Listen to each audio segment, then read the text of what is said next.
أعوذ بالله من الشيطان الرجيم. بسم الله الرحمن الرحيم.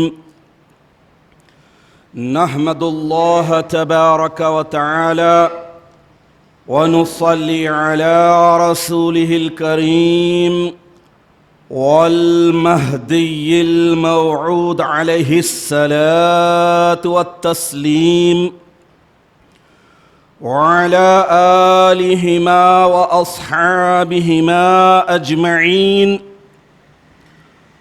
أما بعد، فقال الله سبحانه وتعالى في القرآن المجيد والفرقان الحميد. بسم الله الرحمن الرحيم. قل متاع الدنيا قليل والآخرة خير لمن اتقى ولا تظلمون فتيلا. صدق اللہ العظیم. سورہ نساء آیت نمبر 77 تلاوت کردہ آیت شریفہ کے معنی یہ ہے کہ اے میرے پیارے حبیب صلی اللہ وسلم علیک، آپ کہہ دیجئے کہ اس دنیا کا مال و متاع، ساز و سامان، پونجی بہت تھوڑی ہے، اور متقیوں کے لیے تو آخرت ہی بہتر ہے، اور تم پر دھاگے برابر ظلم زیادتی نہیں ہوگی. حاضرین محترم، انسان غفلت میں اسی وقت مبتلا ہوتا ہے جب وہ اس بات کو بھول جاتا ہے، فراموش کر دیتا ہے کہ اللہ تبارک و تعالیٰ نے اسے اس دنیا میں کس مشن پر، کیا پروجیکٹ دے کر، کس کام کے لیے بھیجا ہے. کیا وہ کام پورے رولز اور ریگولیشنز کے ساتھ، شرائط اور آداب کے ساتھ، ایمانداری اور دیانتداری کے ساتھ کر رہا ہے یا نہیں؟ یہ کانسیپٹ، یہ بنیادی عقیدہ ہی انسان کو نجات دلائے گا، اور یہ چھوڑ دیے تو انسان ہلاکت میں مبتلا ہو جائے گا. اس سورہ نساء کی آیت نمبر 77 کے آخری حصے میں اللہ تبارک و تعالی سب سے بڑی حقیقت سے آگاہ فرما رہے ہیں، سب سے بڑے بنیادی عقیدے کو انسانوں کے دل و دماغ میں بٹھا رہے ہیں کہ دنیا تھوڑی ہے، دنیا کا ساز و سامان تھوڑا ہے، خلیل بالکل تھوڑا ہے، اور متقیوں کے لیے تو آخرت سب سے بہترین جگہ، بہترین ٹھکانہ. اللہ تعالیٰ دنیا کی بھی حقیقت بیان کر دیے، تھوڑی ہے اور ختم ہونے والی ہے، اور آخرت دائمی ہے اور ہمیشہ رہنے والی ہے. تو اب اس بنیادی حقیقت کو ذہن میں رکھنے کے لیے یقیناً اللہ تبارک و تعالیٰ روز ہمارے سامنے اپنی قدرت کے عجائب، اپنی قدرت کے منظروں کو پیش کرتا، ایگزامپلز دیتے رہتا ہے، سکھانے کی کوشش کرتا ہے کہ اس سے سیکھو کہ یہ مختصر ہے، یہ فنا ہونے والی ہے. ابھی حال میں ایک حیدرآباد کا ہی ایک جم کرنے والا نوجوان 34 سال کا جم کیا، آیا، اتنی زیادہ کثرت کر لی کہ ہارٹ اٹیک ہوا اور مر گیا، صرف 34 برس کا. تو یہ ایسے اس قسم کے بے شمار ایگزامپلس ہمارے لیے آنکھیں کھولنے کے لیے کافی ہیں یہی ایک چیز کافی ہے کہ سونے کے بعد اللہ تبارک و تعالیٰ سانسیں چل رہی ہیں، سب کچھ ہے، بے حس زندہ لاش کی طرح پڑا انسان کو پھر سے بیدار کرتے ہیں، جگاتے ہیں، اٹھاتے ہیں، اور پھر نئی صبح دے کر نئی امید اور نئی کرن کے ساتھ بتاتے ہیں کہ دیکھو یہ دنیا عارضی ہے، تھوڑی ہے، ختم ہونے والی ہے، اور اس کے بعد تمہیں جہاں جانا ہے وہ بہترین جگہ ہے، لیکن کنڈیشن اپلائی لمن اتقی، وہ جگہ، دائمی جگہ کس کے لیے بہتر ہے، بہترین ہے، اچھی ہے؟ لمن اتقی، جو پرہیزگار ہو، متقی ہو، اللہ کا شوق بھی رکھے، خوف بھی رکھے، محبت بھی ہو، اور محبت کے لیے محنت بھی ہو۔ حاضرین محترم، عارضی دنیا کو دائمی بنانے کا اصل سب سے بڑا ذریعہ، سب سے بڑا سورس کیا ہے؟ یہ دنیا عارضی ہے، اس دنیا کو دائمی طور پر پیسفل، امن والا، راحت والا، ریوارڈ دلانے والا، اجر دلانے والا اور پرسکون زندگی، نجات کی زندگی دلانے والا بڑا سورس کیا ہے، بڑا ذریعہ کیا ہے؟ اللہ تبارک و تعالیٰ قرآن پاک میں جا بجا سینکڑوں جگہ ارشاد فرما دیتے ہیں کہ تقوی، وہ بڑی چیز، وہ بڑا سورس، وہ بڑا ذریعہ، وہ ہے تقوی۔ تقوی کو چھوڑ دیے تو یہ تھوڑی دنیا تمہارے لیے بڑا عذاب بن جائے گا، اور اگر تقوی اور پرہیزگاری کو باقی اور برقرار رکھے تو یہ عارضی دنیا تمہیں کوئی نقصان نہیں پہنچا سکتی۔ زندگی کی حقیقت کو سمجھنا ہر انسان کے لیے بے حد ضروری ہے کہ اللہ تبارک و تعالیٰ یہ زندگی کیوں دیا ہے، اس کی حقیقت کیا ہے۔ تو جب جینے کی وجہ جلانے والا یعنی اللہ تبارک و تعالیٰ ہو جائے تو پھر تقوی کا راستہ آسان ہو جاتا ہے، تقوی کو اختیار کرنا اس کے لیے پاسبل ہو جاتا ہے۔ تقوی میں سب سے بڑی رکاوٹ مال و متاع، دنیا کا ساز و سامان، پونجی، میٹریل، ٹولز، یہ ایسی بلا ہے جو تقوی میں انسان کے لیے سب سے بڑی رکاوٹ بنتے ہیں۔ حاضرین محترم، آیت شریفہ میں اللہ تبارک و تعالیٰ جو بات بیان فرما رہے ہیں وہ غور طلب ہے۔ دیکھیے، قرآن عظیم کو سمجھنا، سمجھ کر پڑھنا، اور پڑھنے کے بعد اس نیت سے پڑھنا اور سمجھنا کہ اللہ جو فرما رہا ہے وہ دل پر اثر ہو، تو پھر سمجھ لیجیے کہ تلاوت کا، سماعت کا، سننے کا، پڑھنے کا فائدہ حاصل ہوتا ہے۔ اللہ تبارک و تعالیٰ ارشاد فرما رہے ہیں کہ اے میرے پیارے حبیب، آپ میری طرف سے کہہ دیجئے کہ متاع دنیا، دنیا کی پونجی، مال، کتنا بھی ہو، تھوڑا ہو یا بہت، انسانوں کے حساب سے بہت بھی جمع ہو گیا تو وہ خلیل، تھوڑا ہے، اور آخرت خیر، آخرت بہترین جگہ ہے، لمن اتقی، لیکن تقوی اور پرہیزگاری کو اختیار کرنے والے کے لیے۔ حاضرین محترم، میں اس موقع پر ایک واقعہ سنانے کی سعادت حاصل کروں گا۔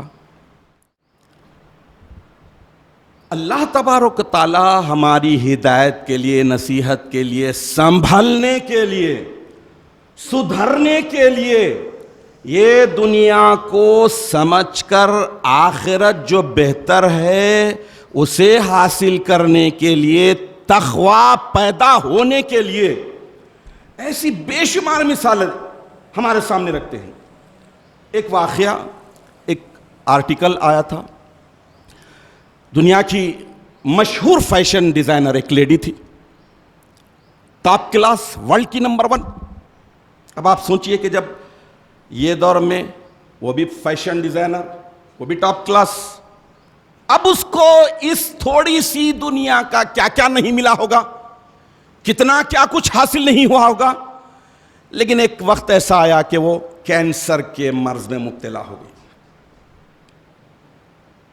دنیا کی ٹاپ کلاس، جب اس کے موت کا وقت قریب آیا تو پوری دنیا کو میسج دینے کے لیے اس نے ایک اپنا رائٹنگز چھوڑی، ایک تحریر چھوڑی، اور اس میں اپنی ساری زندگی کے لبے لباب کو پیش کر دیا۔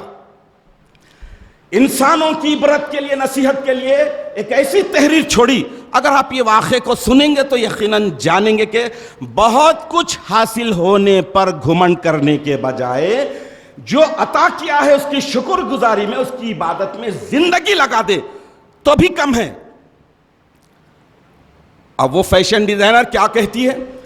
وہ لکھتی ہے کہ میرے پاس، میری گیریج میں دنیا کی سب سے برانڈڈ اعلیٰ ترین کار، قیمتی کار میری گیرج میں موجود ہے، لیکن اب صورتحال یہ ہے کہ میں اس کار کو یوز کرنے کے قابل ہی نہیں ہوں۔ مہنگی سب کچھ ہے، لیکن آج میرا مقدر کیا ہو گیا ہے؟ Wheel chair. میں ویل چیئر پر جا رہی ہوں، وہ برانڈڈ کار دھری کی دھری ہے میرے گیرج۔ وہ لکھتی ہے کہ میرا گھر اتنا عالی شان، محل نما، گھر میں سارا ساز و سامان ویل ڈیکوریٹڈ، دنیا کی برانڈڈ چیزیں میرے گھر میں، لباس لے لیجئے، فرنیچر لے لیجئے، سب چیز ہائی فائی، بہترین کوالٹی کی، قیمتی ساز و سامان سے بھرا پڑا ہے۔ اللہ تعالیٰ کیا فرمائے کہ قل متاع الدنیا قلیل، دنیا کی پونجی، ساز و سامان تھوڑا ہے۔ اب وہ کہتی ہے، وہ لکھتی ہے کہ میرا گھر آسائشوں سے بھرا پڑا ہے، لیکن میرا جسم ہاسپٹل کی چھوٹی سی چادر میں لپیٹے میں موت کے انتظار میں پڑی ہوں۔ لباس وہیں، فرنیچر وہیں، ساز و سامان گھر میں دھرے کا دھرا، ایک معمولی سی اپنی چادر بھی نہیں، ہاسپٹل کی طرف سے جو دی جاتی ہے اس چادر میں ہوں۔ اس کے بعد وہ لکھتی ہے کہ بینک بیلنس کا یہ عالم ہے کہ مجھے خود نہیں معلوم، میرے پاس کئی چارٹرڈ اکاؤنٹنٹ ہیں جو میرے بیلنس کو دیکھتے ہیں، اور اتنا پیسہ، بے شمار پیسہ، لیکن وہ پیسہ، وہ بینک بیلنس، وہ سارے اکاؤنٹس میرے آج کوئی کام آنے والے نہیں ہیں، مجھے اس موذی مرض سے نجات دلانے والے نہیں ہیں۔ وہ کہتی ہے کہ میرا گھر اتنا عالیشان، محل نما سب کچھ ہے، لیکن اللہ تعالیٰ اب مجھے لا کر یہاں پر ایسے حال میں رکھ دیا ہے کہ ہاسپٹل کی چار دیواری میں میں قید ہوں، ہاسپٹل کا بیڈ ہی میری دنیا بن گئی ہے۔ وہ لکھتی ہے کہ میرے مقدر میں اللہ تعالیٰ نے، اب وہ تو اللہ کو ماننے والی نہیں تھی، وہ لکھتی ہے کہ مجھے میرے اپنے فیشن ڈیزائنر، ملک ورلڈ کے ٹاپ کلاس ہونے کی وجہ سے اتنا پیسہ، اتنی دھن دولت آئی کہ میں ایک 5 اسٹار ہوٹل سے دوسری 5 اسٹار ہوٹل کو چکر لگاتی تھی۔ 5 اسٹار، 7 اسٹار، سارے ہوٹلز میں نے انجوائے کر لیے، دیکھ لیے، سب اٹینڈ کر لیے، سب جگہ گئی، سب کچھ ہوا، لیکن اب صورتحال یہ ہے کہ پیسہ دھرے کا دھرا ہے، بینک بیلنس سب کچھ ہے، 5 اسٹار ہوٹل اپنی جگہ ہے، 7 اسٹارز ہوٹل اپنی جگہ ہے، لیکن ایک ہاسپٹل کے ایک لیب سے دوسرے لیب کے لیے جانے کے لیے مجھے محتاجی اتنی ہے کہ ویل چیئر پر جانا پڑتا ہے، اور ویل چیئر کو گھسیٹنے کے لیے 2 انسان میری خدمت میں لگے ہوئے۔ بے بسی کا یہ عالم، قل متاع الدنیا قلیل، دنیا کی پونجی تھوڑی ہے۔ اب اس کے بعد وہ آگے لکھتی ہے کہ میری شہرت، پاپولیرٹی اتنی تھی کہ لوگ آٹوگراف لینے کو فخر محسوس کرتے تھے۔ میں کہیں بھی جاتی تو لوگ آتے، اچھل کر آتے اور میرا آٹوگراف لیتے کہ ورلڈ کی ٹاپ کلاس فیشن ڈیزائنر ہے، اپنے کلاتھ پہ، اپنے کپڑوں پر، اپنی کاپی میں، بک میں، ڈائری میں، سب کوشش یہ کرتے کہ چلو اس کا آٹوگراف لے لیں۔ لیکن آج صورتحال یہ ہے کہ میرا اپنا سب سے بڑا آٹوگراف ڈاکٹر کی فائل، ہاسپٹل کی فائل، ڈاکٹر جو لکھ دیا اس پر جو سگنیچر کا وہ میرا آٹوگراف بن گیا ہے. بے بسی کا یہ عالم ہے. اور وہ فیشن ڈیزائنر لکھتی ہے کہ میرے اپنے شخصی پرسنل میرے بال کو سجانے سنوارنے رنگ کرنے ڈیزائن کرنے کے لیے میں نے 7 بیوٹیشنز کو رکھا. 7 بڑے بیوٹیشنز میرے پاس تھے میرے اپنے بالوں کو سنوارنے کے لیے, سجانے کے لیے, کلر کرنے کے لیے, کاٹنے کے لیے, ڈیزائن کرنے کے لیے, بلا بدتر سب کچھ تھے. 7 تھے. لیکن آج صورتحال یہ ہے کہ میرے سر پر بال ہی نہیں ہے. بے بسی کا یہ عالم ہے. اب اس کے بعد وہ بولتی ہے کہ میرے پاس 8 جیٹ طیارے تھے, میرے اپنے پرائیویٹ جیٹ طیارے تھے.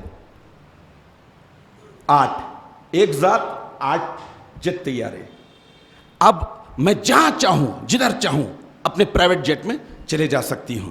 لیکن آج صورتحال یہ ہے کہ میرا سب سے بڑا جیٹ, سب سے بڑا پلین میرا ویل چیئر ہو گیا ہے جسے 2 آدمی گھسیٹ رہے ہیں. آج ہاسپٹل کے براندمے میں ہاسپٹل کے لان میں آنے کے لیے مجھے 2 افراد کی محتاجی ہے. تو میں جیٹ طیارے لے کے کیا کروں. اس کے بعد کہتی ہے کہ کھانے پینے کے لیے میرے پاس سب کچھ ہے, میرے پاس اتنی خوراک تھی, میں جو چاہوں جہاں سے چاہوں آن لائن آرڈر کر لوں, منگا لوں, کھا لوں, سب کچھ تھا. لیکن آج صورتحال یہ ہے کہ میری خوراک لمیٹڈ ہے اور پانی بھی مجھے تھوڑا دیا جا رہا ہے, غذا بھی محدود نپیت لی اور پانی بھی تھوڑا دیا جا رہا ہے. آخری میں لکھتی ہے کہ یہ عالی شان محل نما گھر, یہ کاریں, یہ جیٹ طیارے, ساز و سامان, عیش و آرام کے ساری چیزیں, بہت سارے بینک اکاؤنٹ, اتنی شہرت, اتنی ساکھ, اتنی پاپولرٹی, یہ سب کے سب ان میں سے کوئی بھی آج میرے کام نہیں آ رہا ہے. کوئی بھی چیز مجھے آرام پہنچانے کا, راحت پہنچانے کا ذریعہ نہیں بنی. اس لیے یہ جان لیجئے, یہ ذہن میں بٹھا لیجئے کہ اللہ تبارک و تعالی دے کر بھی آزماتا ہے اور نہ دے کر بھی آزماتا ہے. لیکن سب سے بڑی آزمائش ہے دے کر آزمایا جانا, اور بہت دے کر آزمایا جانا یہ بہت بڑی آزمائش ہے. اسی لیے امامنا و سیدنا حضور مہدی موعود علیہ الصلاۃ والتسلیم اس آیت شریفہ کا مکمل ایک بیان ہو جاتا ہے. امامنا کا فرمان اگر یہ ہم سوچ لیں, ذہن میں بٹھا لیں, امامنا علیہ السلام ارشاد فرماتے ہیں کہ الدنیا لکم ایھا الکافرون, اے کافرو یہ دنیا تمہارے لیے, والعقبی لکم ایھا المؤمنون الناخسون, ناخص اور انکمپلیٹ مومنوں عقبہ آخرت تمہارے لیے ہے. والمولا دنیا عالموں کو بنانے والا رب العالمین میرے لیے, لی ولمن اتبعنی, میرے لیے اور میری پیروی کرنے والوں کے لیے مولا ہے. تو میرے پیارے بھائیوں, یقیناً اللہ تبارک و تعالی ہمیں اس بات کی ہدایت دے, اس بات کی توفیق دے کہ ہم دنیا کو سمجھے, دنیا کی حقارت کو, بے ثباتی کو, ختم ہونے کو سمجھے, جانے کہ کتنا بھی آ جانے کے بعد کس حد تک انسان کو کام راحت پہنچاتا ہے, کام میں آتا ہے, مدد دیتا ہے. یہ پینڈیمک کے دوران تو فرسٹ وے, سیکنڈ وے, اب تھرڈ وے آنے والی ہے. اس دوران کس کس کے جیٹ طیارے ساتھ دیے, کس کس کا پیسہ ساتھ دیا, کون کون فائدہ اٹھا سکے, دنیا دیکھی. یہ ایسا نہیں کہ صرف انڈیا میں ہوا, صرف تلنگانہ میں ہوا, پوری ورلڈ آج پریشان ہے, پوری دنیا پریشان ہے. اور اس میں بھی اگر اس کووڈ-19 میں بھی نصیحت حاصل نہیں کرے, عبرت حاصل نہیں کرے, آخرت کی تیاری کے لیے کوشش نہ کرے, تقوی اور پرہیزگاری کو اختیار نہ کرے, تو پھر بدبختی مقدر ہے. بدبختی, ہلاکت, رسوائی یہ حصہ بن جائے گی زندگی کا. اسی لیے اللہ تبارک و تعالیٰ کے کلام کی طرف, قرآن کی طرف رجوع کرے. اللہ تعالیٰ قرآن پاک میں کیا فرماتے ہیں اور بندوں سے اس دنیا کی زندگی کو کیسے جینے کے طریقے بتاتے ہیں، کون سے طریقوں کو اختیار کریں جیتے جی، اور جیتے جی کون سے طریقوں سے بچے رہیں، اسی کا نام ہے تقویٰ۔ تو تقویٰ اور پرہیزگاری یہ بنیادی صفت ہے، اس بنیادی صفت کو اپنے اندر پیدا کرنا چاہیے۔ یہ تقویٰ اور پرہیزگاری کوئی ایکسپوز کرنے کی چیز نہیں، کوئی دکھاوے کی چیز نہیں ہے، بتانے کی چیز نہیں ہے، یہ دل کی کیفیت کا نام ہے۔ دل میں جو ڈر، جو شوق، جو خوف، جو محبت اللہ سے، اللہ کے رسول سے، اللہ کے خلیفہ مہدی سے ہوتی ہے، ہونی چاہیے، اسی کا نام تقویٰ ہے۔ تو اللہ رب العالمین سے دعا ہے کہ الہ العالمین تو اپنے فضل و کرم سے رسول و مہدی کے صدقے سے اس بات کی ہمیں توفیق عطا فرما کہ ہم ہر صبح جب بیدار ہو رہے ہیں تو اس ملنے والی زندگی کو غنیمت جان کر تقویٰ اور پرہیزگاری کو اختیار کرنے کی سعادت حاصل کریں، اور تقویٰ اور پرہیزگاری کے خلاف جو کام، جو ایکٹیویٹی، جو عمل ہے، اس سے مکمل طور پر بچنے کی اپنے اندر صلاحیت پیدا کریں، اور اس دنیا کو بالکل حقیر، معمولی، تھوڑی اور خلیل جان کر اس دنیا میں صرف آخرت کی تیاری کے لیے اس دنیا سے فائدہ اٹھاتے ہوئے تقویٰ اور پرہیزگاری کے راہ پر چلتے رہیں، اور وہ سارے کام، وہ سارے گناہ جو تقوی کو غارت کرنے والے ہیں، اس سے بچنے کی حتی المقدور کوشش کرے۔ آمین یا رب العالمین، وآخر دعوانا ان الحمد للہ رب العالمین۔